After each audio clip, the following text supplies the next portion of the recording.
इस इलेक्शन में जब जेडीयू की जीत हुई है बिहार में, उसमें इनका बहुत बड़ा योगदान रहा है। नया चेहरा नजर आया हमें प्रशांत किशोर जी का, जिन्होंने इलेक्शन से पहले 3 साल ग्राउंड में समझा और उनके थॉट में भी कुछ ये चीजें थी कि हाँ कुछ ना कुछ प्लानिंग दिखती थी कि, और अमेजिंगली उनको एक भी सीट से उनकी जीत नहीं हुई। उनको ये समझ में नहीं आ रहा है कि उनका जो करिश्मा है पैसा से दिखाया वो करिश्मा है। अभी मस्ती मंडू की डिस्ट्रीब्यूशन में गृह मंत्रालय हाथ से निकल गया कुमार जी के हाथ से, इस पर आपको क्या कहना है? नहीं, गृह मंत्रालय नीतीश जी के हाथ से निकल गया ऐसा नहीं है। जो लोग राजनीति में आना चाहते हैं उनके लिए आपका क्या संदेश? उनके लिए संदेश ये है कि खूब बढ़िया से अपनी पढ़ाई करें और राजनीति में जरूर दिलचस्पी लें। 80% 90% टाइम आप घिरे हुए पाते हो, आपको ऐसा लगता है कि आपको सेक्टर में घेरा जा रहा है, बातें रखी जा रही हैं, प्रश्न किया जा रहा है और उसमें से आपको अपने पार्टी को डिफेंड करना है। आप एक तरह से अपने पार्टी के वकील होते हैं। Welcome to the Sumit show. आज के पॉडकास्ट में आप सबका स्वागत है। आज के हमारे गेस्ट हैं डॉक्टर संजय कुमार, जो जेडीयू के इंटेलेक्चुअल सेल के नेशनल कन्वीनर हैं, नेशनल प्रवक्ता भी हैं, और इस इलेक्शन में जब जेडीयू की जीत हुई है बिहार में, उसमें इनका बहुत बड़ा योगदान रहा है। इन्होंने मैनिफेस्टो लिखा है, इन्होंने प्रवक्ता के तौर पे बहुत अपना योगदान दिए। तो आगे की पूरी कहानी की क्या क्या योगदान इनके तरफ से रहा और आगे के क्या वे फॉरवर्ड होंगे बिहार के इलेक्शन के जीतने के बाद, तो आइए आगे बात करते हैं डॉक्टर संजय कुमार जी से। सर, आपका बहुत बहुत स्वागत है। बहुत बहुत धन्यवाद Sumit ji. Thank you so much for being here. और सबसे पहले बहुत बहुत बधाइयाँ आपको और आपकी पूरी पार्टी को इस जीत के लिए। बहुत ही दमदार जीत रही है आपकी और आपकी डी की। तो सर, पहले हम इंटेलेक्चुअल सेल के बारे में समझना चाहेंगे कि इंटेलेक्चुअल सेल है क्या और ये कैसे काम करता है किसी पार्टी के लिए। मतलब सबसे पहले तो मैं आपके शो के माध्यम से बिहार की जनता को बहुत बहुत धन्यवाद कहना चाहूँगा, मुबारकबाद देना चाहूँगा कि उन्होंने नीतीश जी पे फिर से विश्वास जताया है और नीतीश जी को और एनडीए की सरकार को भारी बहुमत देकर सरकार में पुनः स्थापित किया है। तो पूरे जनता को, पूरी बिहार की जनता को बहुत बहुत बधाई और धन्यवाद देना चाहूँगा। तो इंटेलेक्चुअल सेल जो है वो किसी भी पार्टी में अलग अलग तरीके के लोग आते हैं, पार्टी को मजबूत बनाते हैं। तो एक राजनीतिक दल को मजबूत बनाने के लिए हर तरह के लोगों की ज़रूरत होती है। तो रही बात इंटेलेक्चुअल सेल यानी कि बुद्धिजीवी प्रकोष्ठ जो हमारे जदयू का है, तो उसका जो मकसद है वो ये है कि जो बुद्धिजीवी वर्ग के लोग हैं समाज में, और चूँकि ये राष्ट्रीय सेल है तो हम लोग ये आशा रखते हैं कि जो अलग अलग राज्य में जहाँ जहाँ जदयू एक्टिव है और वहाँ पे खास करके बिहार में और अन्य राज्यों में जो बुद्धिजीवी वर्ग के लोग हैं उनको हम साथ में लाएं और उनके माध्यम से हम अपनी पार्टी को मजबूत करें, विचारधारा को मजबूत करें। जैसा कि आप जानते हैं जदयू जो एक समाजवादी पार्टी है, समाजवादी विचारधारा से प्रेरित है। ये लोहिया जी, जयप्रकाश नारायण जी और ऐसे जो समाजवादी नेता हुए, इन नेताओं के इनके जो पद चिन्ह पे चलने वाली पार्टी। तो समाजवादी विचारधारा में जो समाज के लिए काम करे और समाज के विकास के लिए काम करे, मजबूती के लिए काम करे, तो ऐसी पार्टी है। तो इसमें बुद्धिजीवियों का क्या रोल हो सकता है, क्या उनकी क्या भूमिका हो सकती है, इस विचार से इस प्रकोष्ठ को, इस सेल को बनाया गया है, जिसको कि मैं हेड कर रहा हूँ। और मुझे इस बात की बड़ी प्रसन्नता है कि हम लोग बुद्धिजीवी सेल को अब धीरे धीरे मजबूत कर रहे हैं। हमने युवाओं की एक कमेटी बनाई और उसके अलावा अब हम बुद्धिजीवियों के साथ काम कर रहे हैं, और इसी कारण से हमें मैनिफेस्टो का भी काम दिया गया है इलेक्शन के दौरान, बिहार इलेक्शन के दौरान। तो वो भी काम हमने बखूबी निभाया। और आने वाले समय में हमें ऐसा लगता है कि जो पार्टी, जो अब हमारी पार्टी सत्ता में, तो बुद्धिजीवी प्रकोष्ठ जो है वो किस तरीके से नीतियों पे काम कर सके, सरकार की नीतियाँ जितनी भी सरकार ने बनाई हैं और हमारे माननीय मुख्यमंत्री श्री नीतीश जी ने जो जितनी भी नीतियाँ बनाई हैं, उसको किस तरीके से हम लोग बिहार के चौमुखी विकास के लिए और वहाँ के लोगों के विकास के लिए काम कर सकें। उसमें नीतियों का क्या इम्पोर्टेंस है वो बुद्धिजीवी प्रकोष्ठ का काम रहेगा। और डेटा पे हम लोग काफ़ी काम करते हैं कि विभिन्न तरीके के जो डेटा हैं आज के समय में, तो डेटा जब आप समझते हो, डेटा को आप नीति में जोड़ते हो और प्रैक्टिस में जोड़ते हैं, तो जो एविडेंस होता है ना, वही तो हम डेटा के थ्रू कलेक्ट करते हैं। उससे एविडेंस जब होता है डेटा के माध्यम से, तो नीतियाँ बनाना आसान हो जाता है, नीतियाँ बनाना आसान हो जाता है। प्लस अलग अलग वर्ग के लोग कहाँ पे खड़े हैं, किनको किस चीज़ की ज़रूरत है ना, वो सब किस तरीके के विकास की ज़रूरत है, किस तरीके के सशक्तिकरण की ज़रूरत है, तो ये डेटा के थ्रू भी पता चलता है। तो विभिन्न डेटा को साथ में लाकर नीतियों के साथ काम करना, हमें लगता है ये इंटेलेक्चुअल सेल का रोल रहेगा। और जो पार्टी है, ओवरऑल जो पार्टी है जदयू, उसके जो कार्यकर्ता हैं और उसमें जो अलग अलग विंग है, उनको किस तरीके से हम समाजवादी विचारधारा से और प्रेरित कर सकें, और उनको इंटेलेक्चुअली हम कैसे समाज में कंट्रीब्यूट कर सकें, शिक्षा के क्षेत्र में कंट्रीब्यूट कर सकें, ये सब हमारी भूमिका रहे। बहुत बढ़िया। तो सर ये बताएं कि अभी जो पिछला चुनाव हुआ जिसमें हमारी जीत हुई हुई जेडीयू की आपकी, तो इसमें इंटेलेक्चुअल सेल ने क्या कंट्रीब्यूशन किया और कैसे कंट्रीब्यूशन? तो जैसा कि मैंने बताया कि हम लोगों ने कुछ प्रचार में मदद किया, मतलब अपने चैनल के थ्रू, अपने सोशल मीडिया हैंडल के थ्रू, जो कि डेटा ड्रिवेन कुछ कैंपेन्स हम लोगों ने चलाए।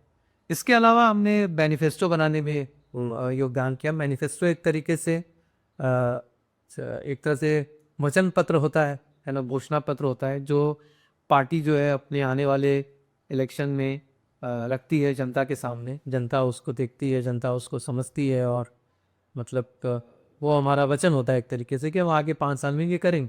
तो उसको बनाने में मेरी भूमिका रही, मैं उसमें इन्वॉल्व था। जदयू की तरफ से बीजेपी की भी टीम थी और एनडीए के अलग घटक दल के लोग थे। हम लोगों ने साथ में मिलकर फिर एनडीए का घोषणा पत्र, और साथ ही आप राष्ट्रीय प्रवक्ता के तौर पे भी अपना रोल निभाया, उसमें आपका क्या रोल बना? तो ये जिम्मेदारी हमें चुनाव के पहले मिली, जब प्रवक्ता के रूप में हमने जिम्मेदारी संभाली।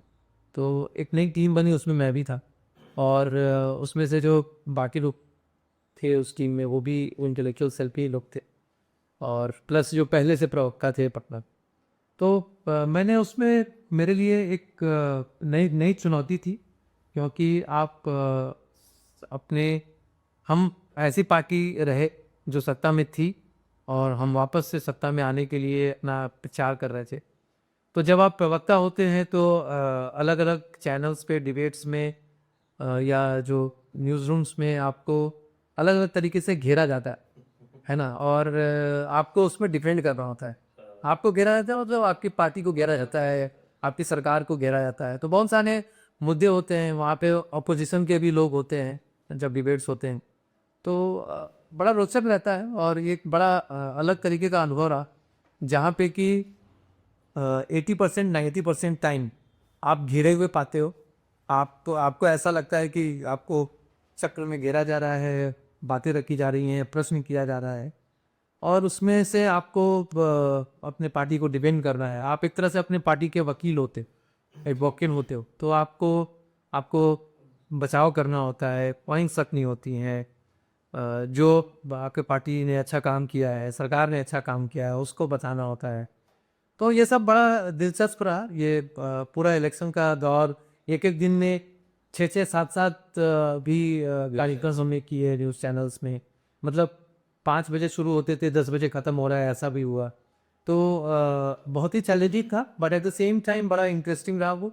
और जैसे तो चुनाव का रिजल्ट आने वाला था, और उस दिन तो पूरा 7 बजे सुबह से लेके जो मैं टीवी पे बिज़ी हुआ और अलग अलग स्टूडियोज़ में गए, तो रात के 11 बजे ख़त्म हुआ। वो रात के 11 बजे फाइनली रिपब्लिक पे 10 बजे शो था, तो वहाँ पे गए। तो मतलब अलग अलग तरीके से एक्सपोजर कहिए आप, वो सीखने को मिला, देखने को मिला। And at the same time मुझे ऐसा लगता है कि बहुत कुछ कंट्रीब्यूट करने को भी मिला पार्टी को। जीत जो है वो, एक तो हमारे नेता बहुत लोकप्रिय हैं, नीतीश जी बहुत ही लोकप्रिय हैं, ये इस चुनाव में सब लोगों ने देखा। और जितनी हमें उम्मीद थी कि जनता का प्यार मिलेगा, उस तरीके से प्यार पार्टी को मिला। लेकिन जो अलग अलग कार्यकर्ता होते हैं उसकी भी कुछ ना कुछ भूमिका होती है। तो मेरी भूमिका ये रही कि मैं टीवी पे जाकर और अपनी पार्टी का प्रचार किया। पार्टी का जो जो पार्टी ने काम किया पिछले 20 साल में, नीतीश जी ने जो काम किया उसको डिफेंड किया, तो उसको उसको सही तरीके से जनता के बीच में रखा। तो ये मेरी भूमिका थी। अच्छा, इस इलेक्शन में बहुत इंटरेस्टिंग रहा ये इलेक्शन, क्योंकि आपकी पार्टी, इसके अलावा राजद, और नई पार्टी उभर के आई थी स्वराज, जनसुराज। तो इसमें जो हार जीत का कैलकुलेशन था, आपके हिसाब से क्या मेन मुद्दा था जो डिसाइड किया कि ये पार्टी जीती और ये पार्टी हारी? अगर हम एनडीए अलायंस की बात करें तो सबसे पहले हम इसको 3 टुकड़ों में बात करते हैं। एक एनडीए अलायंस का अप्रोच जो मैं समझता हूँ, दूसरा जो महागठबंधन का जो अलायंस था, तीसरा जो जन सुराज था। तो महागठबंधन, अगर हम एनडीए की बात करें सबसे पहले, तो एनडीए में एकजुटता बहुत थी।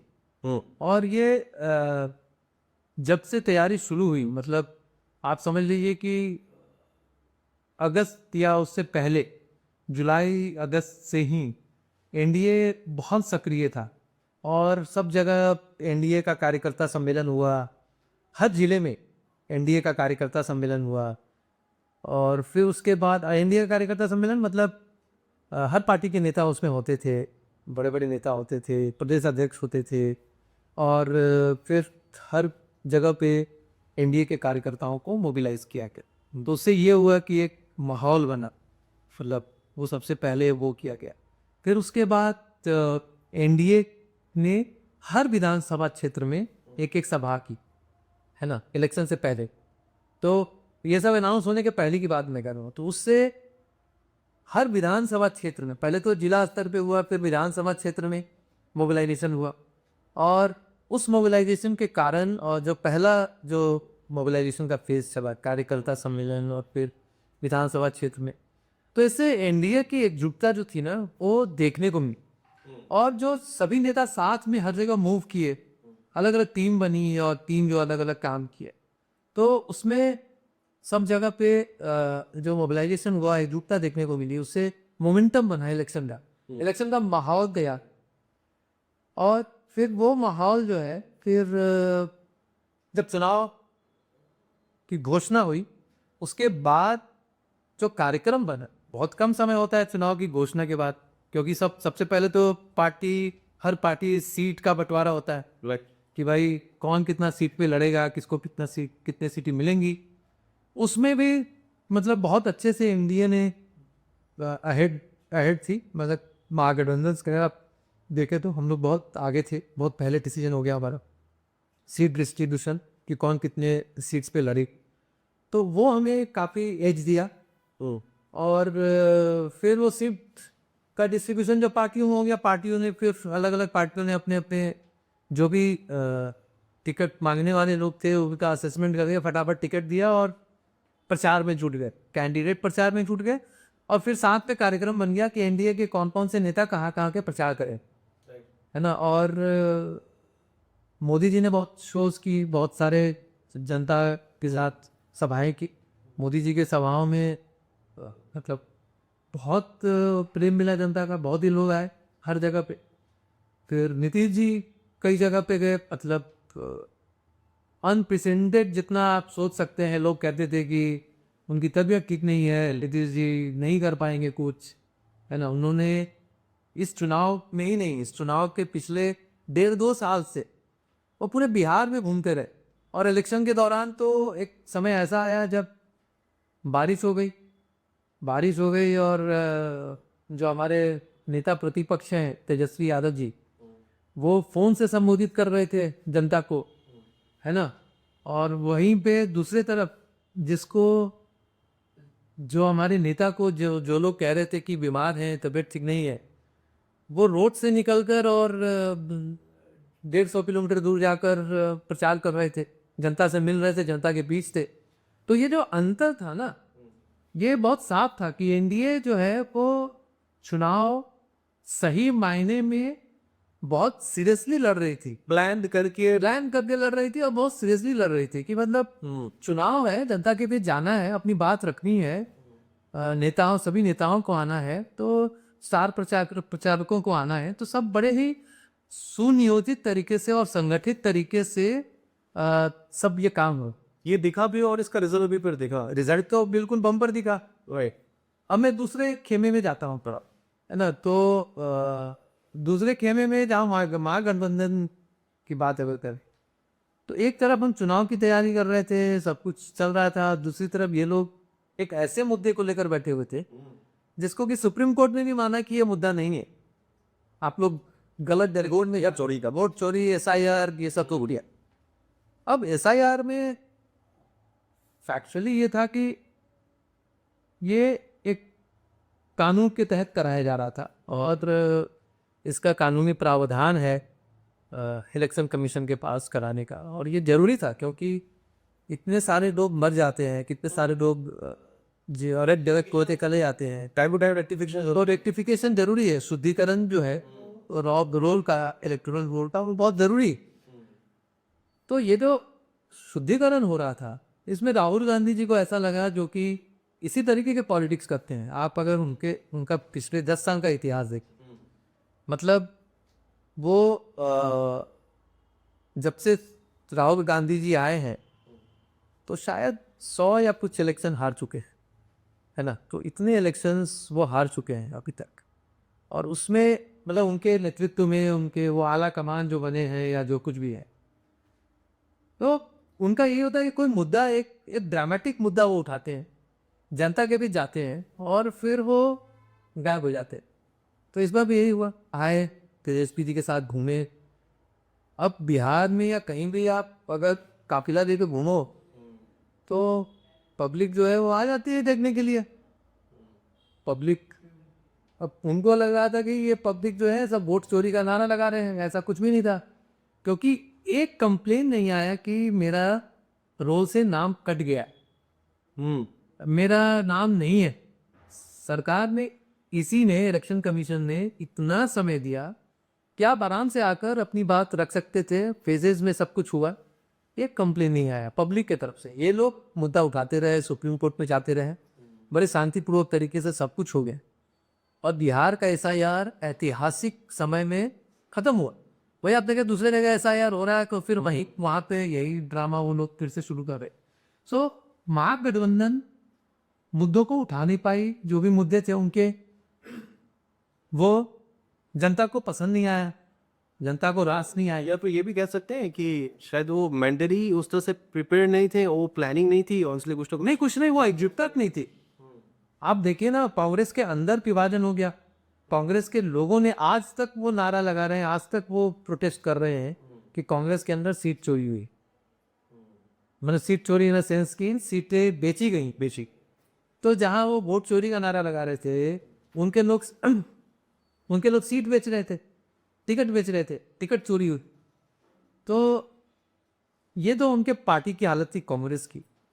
और कांग्रेस और महागठबंधन में जो राहुल गांधी और तेजस्वी यादव एक साथ घूमे वो एसआईआर और वोट चोरी के, वो लोग वापस इलेक्शन तक साथ में नजर नहीं आए, एक मंच पे एक साथ नजर नहीं आए। तो आपस में जो उनका टूट है ना, वो साफ देखने को मिला, है ना। एक साथ वो घूमे नहीं थे इलेक्शन के समय। राहुल गांधी कितनी बार, मुश्किल से 5 बार आए होंगे बाद में इलेक्शन में। प्रियंका गांधी बीच में 1-2 बार आई, वोट चोरी करके चली। और कांग्रेस जो है एक्चुअली में अब वो चाह रही थी कि राजद के माध्यम से हम अपने आप पोजीशन बनाएं, राजद चाह रही थी कांग्रेस के माध्यम से बनाएं, और एक्चुअली में दोनों पार्टी का जो मास बेस है वो खत्म हो चुका है।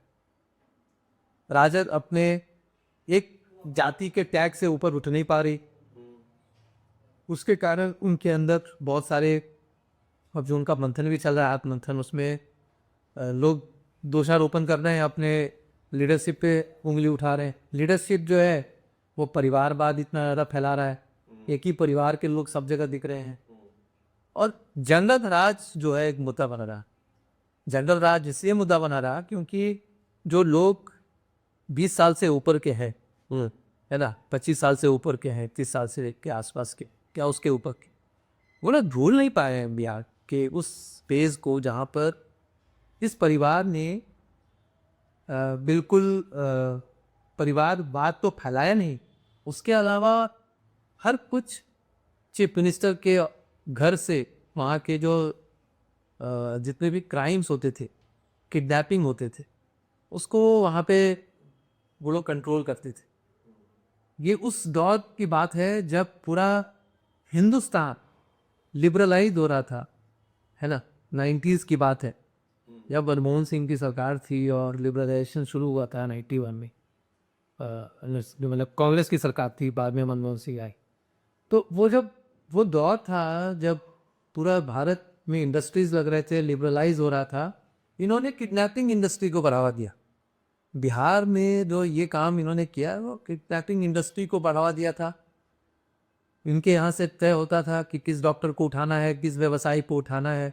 उसके कारण लोग वहाँ से पलायन करने लगे, भागने लगे, पैसे वाले जितने लोग थे। एक ऐसा दौर था जहाँ पर पैसा तो है लेकिन दिखाते नहीं थे डर के मारे। घर के अंदर में सब कुछ होता था, घर के सामने प्लास्टर नहीं करवाते थे। एक ऐसा दौर था कि गाड़ी खरीदने की ताकत थी लेकिन टूटी हुई गाड़ी से चलते थे। बहुत सारे बिजनेसमैन बिजनेस बंद करके वहां से मूव कर गए हैं दिल्ली। बहुत लोग मूव कर गए, बाहर चले हैं, है ना। तो ये इन्होंने ऐसा भय का माहौल क्रिएट किया था और वही भय का माहौल, जंगल राज के डर से लोगों ने इनके तरफ देखा नहीं और एज अ रिजल्ट एनडीए को लोगों ने बहुत ही दिल से सपोर्ट किया कि क्योंकि एनडीए की सरकार जो है, जो लोग पहले से पार्टी में थे, हमारा मैनिफेस्टो था, हम विकास की बात कर रहे थे, हम इंडस्ट्रीज की बात कर रहे थे, हम जॉब क्रिएशन की बात कर रहे थे। हमने कहा 1 करोड़ जॉब देने, ये कह रहे थे कि घर घर में जॉब देने। अब इनको किस अर्थशास्त्री ने ये बताया था कि घर घर में जॉब ये दे देंगे और उसके लिए पैसा कहाँ से आएगा। तो ऐसे ऐसे लोगों ने समझ लिया कि ये लोग परिवारवाद में विश्वास रखते हैं, जंगल राज वाले लोग हैं, वही चेहरे हैं, वही साहबुद्दीन के बेटा है जिनको ये टिकट दे रहे हैं, है ना। उसी तरीके के लोग इनके लिए प्रायोरिटी है। तो ऐसे में लोगों ने इनको बिल्कुल ध्वस्त कर दिया, ऐसा ध्वस्त किया कि बहुत लोगों की वाणी सच हो गई। एक आरजेडी का टिकट धारी है, उनका वीडियो बहुत वायरल हुआ कि वो कपड़ा खाड़ रहे हैं उनके घर के सामने और ये बोल रहे हैं कि राजद जो है 25 सीट में समटा जाएगी और एक्चुअली में वही हुआ, उसी में समटा गए वो। तो ऐसे ऐसे इन्होंने काम ऐसे किए थे कि ना तो पुराने लोग खुश थे, जनता खुश नहीं थी, इनके अपने पार्टी के लोग खुश नहीं थे, आपस में एकजुटता नहीं थी। तो फिर आप कैसे बिहार को आप सिर्फ इसलिए आप वापस आना चाह रहे थे क्योंकि आपको सत्ता की भूख है, आपको पैसों की भूख है। आप चाहते हो सत्ता आपके लिए एक पैसा कमाने का जरिया है, सत्ता भोगने का जरिया। वहीं पर नीतीश जी जो हमारे नेता रहे, जिनको चेहरा मानकर इलेक्शन लड़ा गया, उन्होंने क्या किया अपने परिवार के लिए? उन्होंने अपने लिए क्या किया? कुछ भी नहीं किया। जो भी किया उन्होंने राज्य के लिए किया। तो लोग इतने बेवकूफ़ नहीं है ना, लोग समझते हैं कि एक तरफ कोई है जो सिर्फ वोटरों के लिए सोच रहा है, दूसरा तरफ कोई है जो सिर्फ वोट के लिए सोच रहा है और वोट चोरी और वोट की बात कर। बिल्कुल सही बात है, लेकिन ये सारे माहौल में अगर हम देखें कि एक नया चेहरा नजर आया हमें प्रशांत किशोर जी का, जिन्होंने इलेक्शन से पहले 3 साल ग्राउंड में जाकर के समझा चीज़ों, और उनके थॉट में भी कुछ ये चीज़ें थी कि हाँ कुछ ना कुछ प्लानिंग दिखती थी कि उद्धार करेंगे कुछ दुकान। और अमेजिंग डे, उनको एक भी सीट से उनकी जीत नहीं हुई। तो उनकी अरे जमानत जब्त हो गई ना, 200 आई थिंक 238 सीटों पे जमानत जब्त हुई है। तो उन्हें ऐसा लगता है कि वो बहुत ही करिश्मेटिक लीडर है। उनको ये समझ में नहीं आ रहा है कि उनका जो करिश्मा है वो पैसा से दिखाया वो करिश्मा है। अगर वो वाकई में गांधी जी पर विश्वास करते हैं, वाकई में अगर अपने आप को वो समाज का मानते हैं, तो वो क्यों नहीं इन्हें बिना ताम झांक के वो क्यों नहीं करते हैं सब। उन्होंने जो यात्रा भी किया, आप उनसे जाके पूछिए ना, जो लोग के पार्टी को छोड़ चुके हैं, जो यात्रा में साथ में थे, आपको उनसे भी पॉडकास्ट करना चाहिए। बहुत इंटरेस्टिंग पॉडकास्ट होगा जो आपको समझा पाएंगे कि वो कीर्तन कम है, हरि बहुत ज़्यादा है, दिखावा ज़्यादा है जो प्रशांत किशोर जी ने किया। मतलब आप वैनिटी बैज लेके आप यात्रा कर रहे हो, सुख भोग के आप कौन सी यात्रा करते हो? गांधी जी क्या सुख भोग के यात्रा किए थे? जयप्रकाश नारायण क्या सुख भोग कर युवाओं को प्रेरित किए थे बिहार में, जो संपूर्ण क्रांति हुआ। कौन ऐसा मास लीडर है जो सुख भोग के, इतना सुख भोग के मास लीडर बन सकता है? हाँ, भले ही आप कभी इलेक्शन जीत जाओगे, 2 4 10 सीटें आपको आ जाएंगी, लेकिन आप तो अपना इमेज क्रिएट करना चाह रहे हो ना। Prashant Kishor as a JP of Bihar, another JP of Bihar, another Gandhi of Bihar और ऑफ इंडिया। आई थिंक वो नोशन ही बड़ा सही, फंडामेंटली वो बड़ा ही अप्रोच ही बड़ा गलत है।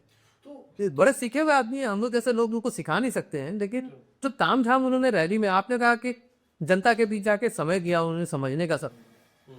आप सिर्फ रैली निकालते हो, आप घूमते हो, रैली क्या घूमते हो, उससे आप क्या समझ लेते हो? जाते हो, लोगों से बात करते हो, आपके आसपास अमचे चमचे होते हैं, आपके फेवरेट लोग होते हैं, वही सब कुछ।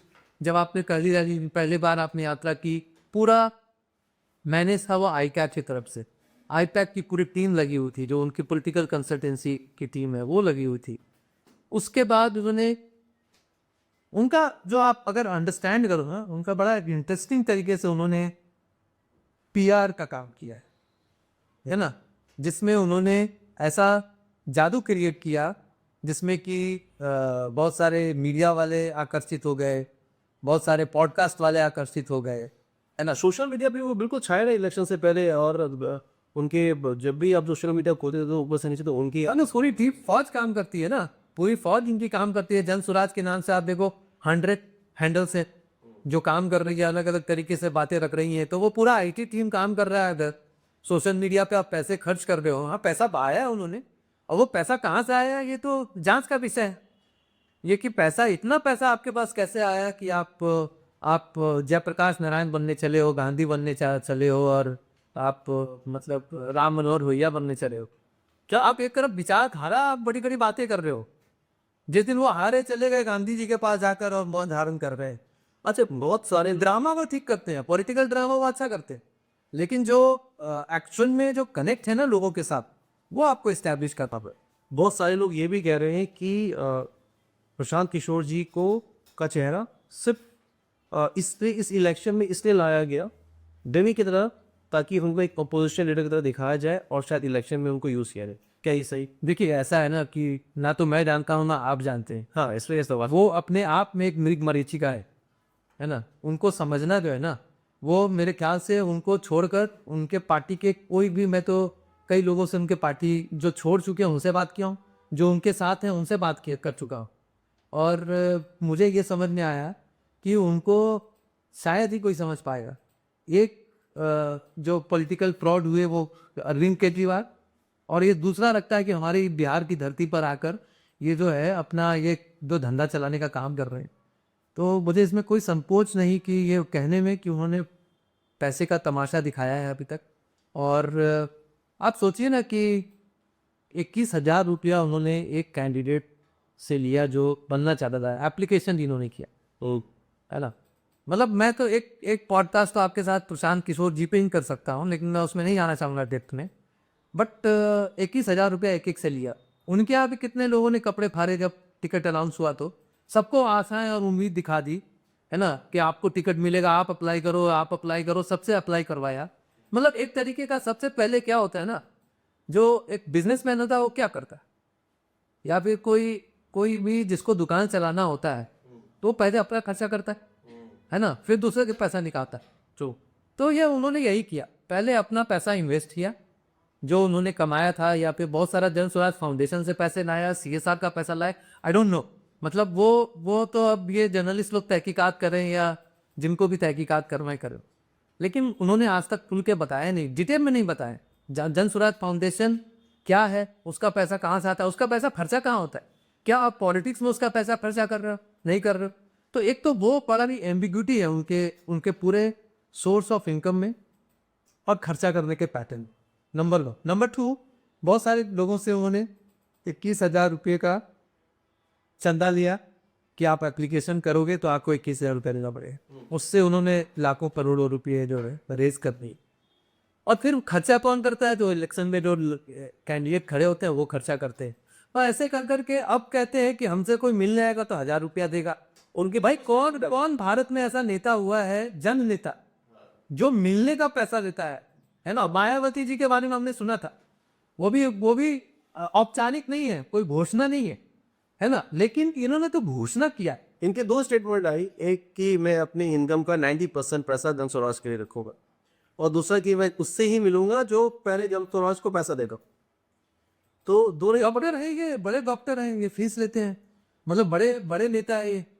मुझे तो नेता कम अभिनेता ज्यादा लगते हैं। ये दोनों ही कॉन्ट्रोडिक्ट करते हैं थॉट कि मैं पैसा तो अपने कमाई का दे रहा हूँ, लेकिन मिलने का भी पैसा ले रहा हूँ जो भी इस पार्टी से जुड़े हैं, फिर मुझसे। भैया आप गांधी जी के पास गए शांत मन मौन करने के लिए, 100 कैमरा क्यों लगाए हुए थे जब कि वो प्रशांत जी कैसे अब मौन कर रहे हैं। आप ड्रामा करते हो, आप मौन नहीं कर रहे हो, आप ड्रामा कर रहे हो। आप, मुझे तो लगता है, मैं तो कई लोगों से शेयर किया हूँ और मुझे ऐसा लगता है कि ये बिल्कुल अरविंद केजरीवाल पार्टू हूँ, है ना। जिस तरीके से फर्जीवाड़ा यहाँ पे उन्होंने किया, और अरविंद केजरीवाल ने ऐसा फर्जीवाड़ा किया कि उन्होंने एक पॉलिटिकल स्टैंडर्ड जो एक सेट हुआ था, बहुत लोगों की उम्मीदें थी कि ये सच्ची राजनीति और सही राजनीति करेंगे, उन्होंने जो धब्बा लगाया है ना ये स्टाइल पे, और वही स्टाइल को ये फॉलो कर रहे हैं। तो देखिए आने वाला समय में क्या होता है, जो आपका प्रश्न है कि अपोजिशन तैयार किया जा रहा है, प्लांट किया जा रहा है, ये सब मनगढ़ंत बातें हैं। हजारों तो मीडिया काम कर रहे हैं, मतलब अगर आप यूट्यूबर्स को भी लगा लें, आजकल तो गांव गांव में यूट्यूबर्स हैं, तो सब अपने अपने हिसाब से एक थ्योरी बनाता है, अपने अपने हिसाब से थ्योरी को लगाता है। लेकिन हाँ, जो दिखता है वो यही समझ में आता है कि काफ़ी कुछ पैसे का दिखावा है, पैसा इनके सेंटर में है, इनकी राजनीति उसके बाद है। हर कुछ में ये पैसा को सामने रखते हैं, उसके बाद अपनी राजनीति की बात करते हैं। और राजनीति मतलब ऐसा कि जिसमें कि जो ये बोल रहे हैं और इनके कथनी और करनी में बहुत फर्क है। आप इनके 5 फाउंडिंग मेंबर जो जो इनके साथ घूमे हों, उनको ला के दिखा दीजिए ना, उनसे बात कर लीजिए, आप समझ में आ जाएगा कि इनका क्या स्टाइल रहा है, क्यों उन्होंने छोड़ा, कैसे छोड़ा, किन परिस्थितियों में छोड़ा। ठीक है, अब बात करते हैं। इलेक्शन तो जीत गए, अभी हमारे पास 5 साल है। इस 5 साल की क्या योजना है, हम क्या करना चाहते हैं भाजपा? सी हम लोगों ने बहुत ही अच्छे से हमें हैंडविक मिला है, सॉलिड मैंडेट मिला है, 200 से ऊपर, 202 सीटें हमने जीती इंडियन, और हमारी डबल इंजन की सरकार।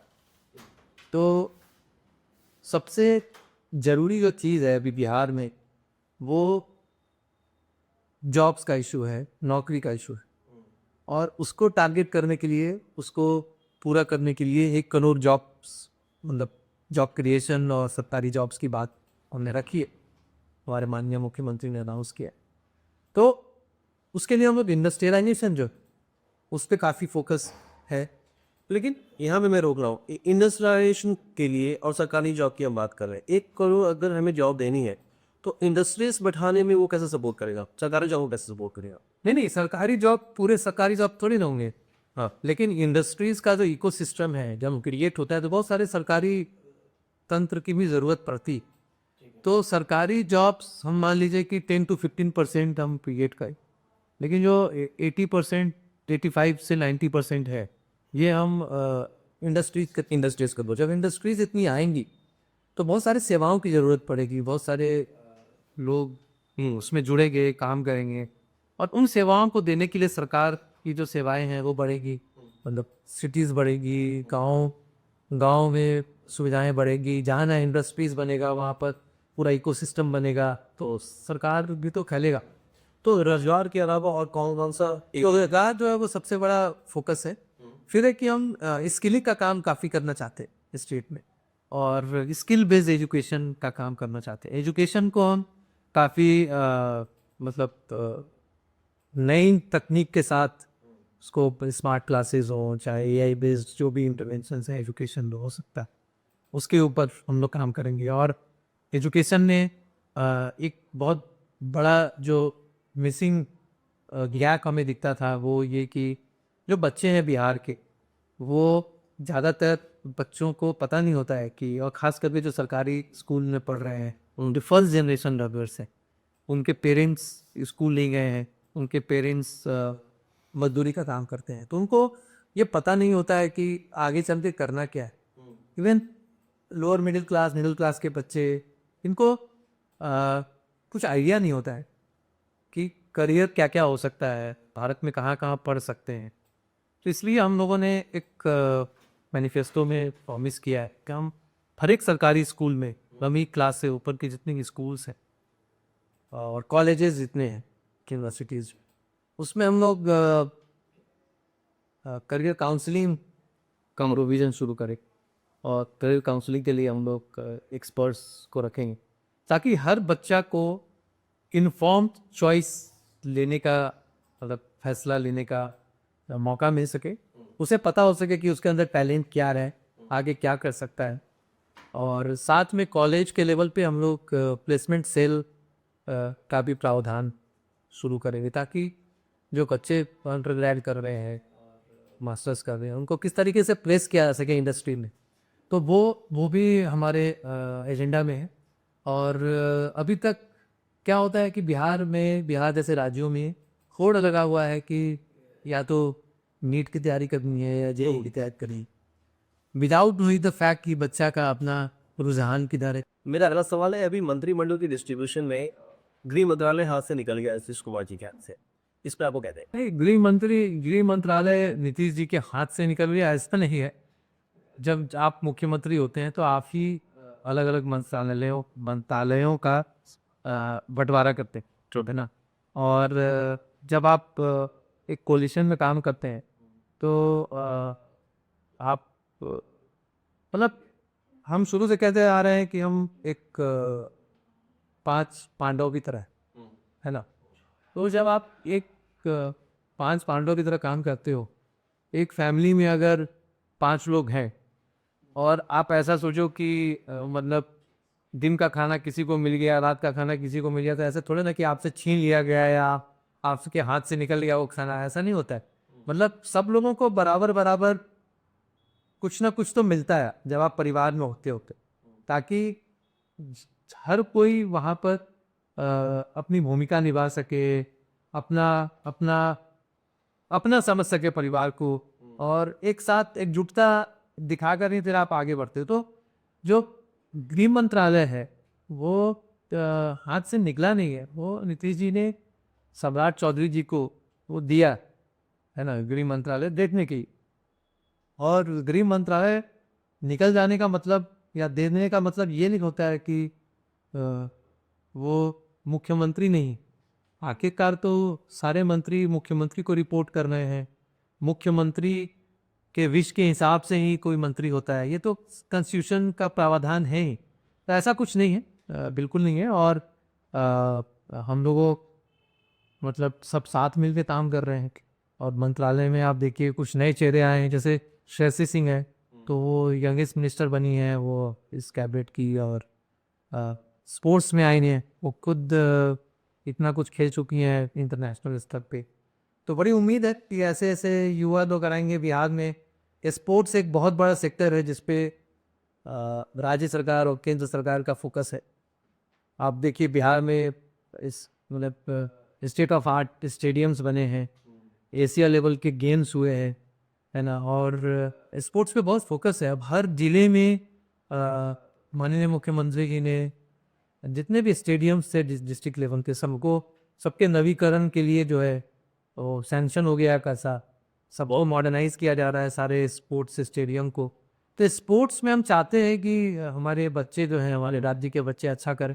और मुझे पूरा उम्मीद है कि जो कैबिनेट में आई हैं माननीय मंत्री सुश्री श्रेयसी सिंह, उनके नेतृत्व में स्पोर्ट्स जो है हमारा बहुत ऊपर जाएगा बिहार का।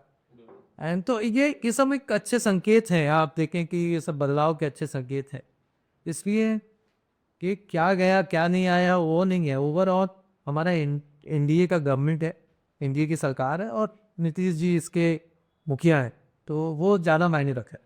अच्छा, एक सवाल है, नीतीश जी के बाद जेडीयू में अगला नीतीश जी की तरह का अगला चेहरा किसको देखते हैं? मतलब ये पिछले 10 साल 8 साल 5 साल से लोग यही पूछ रहे हैं कि अगला चेहरा। हाँ देखिए, एक एज फैक्टर भी है, और हाँ एज फैक्टर है, तो मुझे लगता है कि अभी तो 5 साल नीतीश जी हैं, है ना। और फिर जरूर कोई ना कोई चेहरा पार्टी में। अच्छा, अभी अभी क्यों नजर आता है आपको कि हाँ अगर पंडित चुनेंगे तो ये सब कुछ संभाल सकते हैं? वैसे ही जैसे बहुत सारे एबल लीडर हैं हमारी पार्टी के, और जितने भी मंत्री हैं वो सब बड़े एबल हैं, तभी वो मंत्री बने हुए हैं। और अलग अलग उम्र के, अलग अलग सामाजिक बैकग्राउंड के हमारे जो राष्ट्रीय कार्यकारी अध्यक्ष हैं संजय कुमार झा जी, बहुत ही पढ़े लिखे और बहुत ही कुशल नेतृत्व है उनका। तभी वो इस चुनाव में जो उनकी भूमिका रही वो बहुत ही महत्वपूर्ण रही है, टिकट से लेकर और पूरा हर चीज़ में प्रचार का कोऑर्डिनेशन कैसे हो, क्या हो, एक एक माइन्यूट से माइन्यूट चीज़ें जो है वो ऑफ कोर्स वो कार्यकारी अध्यक्ष हैं, तो हमारे माननीय जो अध्यक्ष हैं नीतीश जी, उनके आदेश पे और उनके उनके सारे कंसेंट के साथ वो काम करते हैं अभी और करते हैं। बट उनकी बड़ी भूमिका रही है, तो बहुत ही मतलब वेल एक्सेप्टेड लीडर हैं, बहुत ही विजनरी हैं वो, और वो नीतीश जी के साथ बहुत साल से काम कर रहे हैं, बिहार में काम कर रहे हैं। मिथिला में आप देखिए तो उन्होंने बहुत काम किया है। मिथिला हाट का उनका कॉन्सेप्ट है, एम्स वहाँ पे शुरू होने वाला है। इस तरीके से बहुत ही प्रोग्रेसिव लीडर हैं, वे राज्यसभा के मेंबर भी हैं, और जो पूरा एनडीए का कोऑर्डिनेशन है कितने अच्छे तरीके से चल सके, उस सब में उनकी भूमिका बड़ी अहम रहती है। तो ऐसे ऐसे ऐसे अच्छे नेता हैं हमारे पार्टी, जो पार्टी को मजबूत रखे हैं। और सब कह रहे थे, पूरी मीडिया कह रही थी, अपोजिशन कह रहे थे, प्रशांत किशोर जी ने तो मतलब पब्लिकली वायदा कर दिया था कि अगर 35 सीट से ज़्यादा आ जाएगा जदयू को तो हम पार्टी मतलब हम पॉलिटिक्स छोड़ देंगे, है ना, हम राजनीति से संन्यास लेंगे। तो बहुत लोगों ने बहुत कुछ कहा। ये जो हमारे कुशल नेतृत्व है नीतीश जी के साथ साथ इतने लोगों पर, इन लोगों ने साथ में मिलके चुनाव का सब काम किया और 85 सीट पे हम आए। ना तो प्रशांत जी अपनी राजनीति छोड़े और ना ही बाकी लोग जवाब दे पा रहे हैं कि ऐसा क्यों हुआ। तो हमारे कुशल नेतृत्व के कारण हुआ। जो काम नीतीश जी ने ओवर द ईयर्स 20 साल में किया है वो बहुत ही मतलब जनता जो है, जनता काम को पहचानती है, जनता अपने नेता को पहचान बहुत प्यार दिया उन्होंने।